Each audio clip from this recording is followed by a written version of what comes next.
നീ തീർന്നു എന്ന് ചിന്തിക്കുന്നിടത്തു നിന്നാണ് ദൈവം തുടങ്ങാൻ പോണത്. അതുകൊണ്ട് നീ വിചാരിക്കരുത് എല്ലാം തീർന്നു എന്ന്, ഫിനിഷിംഗ് ആയെന്ന് വിചാരിക്കരുത്. തീർന്നു എന്ന്, ഈ കർട്ടൻ വീണു, നാടകം തീർന്നു, സൂര്യൻ അസ്തമിച്ചു, അങ്ങനെ നീ ചിന്തിക്കരുത്. കുട്ടിയെക്കുറിച്ച് ദൈവത്തിനൊരു പദ്ധതിയുണ്ട്. ഹാഗാർ, നീ ഇങ്ങനെ കരയരുത്. കുട്ടിയെക്കുറിച്ച് ദൈവത്തിനൊരു പദ്ധതിയുണ്ട്. അടുത്ത വാക്യം, അവനിൽ നിന്ന് ഞാൻ വലിയൊരു ജനതയെ പുറപ്പെടുവിക്കും.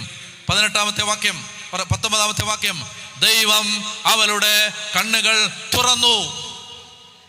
എൻ്റെ പ്രിയ മകനെ, മകളെ, ഇന്ന് ആരെങ്കിലും ഈ രാത്രിയിൽ കടബാധ്യത, കുടുംബത്തിൽ കുടുംബനാഥന്റെ മദ്യപാനം, വീട്ടിലെ കലഹങ്ങൾ, മക്കളുടെ ദുർനടപ്പ്, കുടുംബത്തിലുണ്ടായ മാനഹാനി, അപമാനം, കുഞ്ഞുങ്ങൾ പേരുദോഷം കേൾപ്പിച്ചത്, ഇങ്ങനെയുള്ള ഏതെങ്കിലും കാരണത്തെ പ്രതി നിങ്ങളുടെ ഹൃദയം അടഞ്ഞും ഹൃദയം തകർന്നും തപിച്ചും ദുഃഖിച്ചും വിഷമിച്ചും ഭാരപ്പെട്ടുമാണ് നിങ്ങൾ ഈ കൺവെൻഷൻ കൂടാരത്തിൽ ഇന്ന് വന്നിരിക്കുന്നതെങ്കിൽ, ഈ വാക്ക് നിങ്ങൾ കേൾക്കുന്നതെങ്കിൽ, ഞാൻ നിങ്ങളോട് പറയുന്നു, അമിത ദുഃഖത്തിന്റെയും നിരാശയുടെയും തോരാത്ത കണ്ണീർ തടങ്ങൾക്കിടയിൽ ദൈവം ഒരുക്കുന്ന വഴികൾ നിങ്ങൾ കാണാതെ പോവരുത്.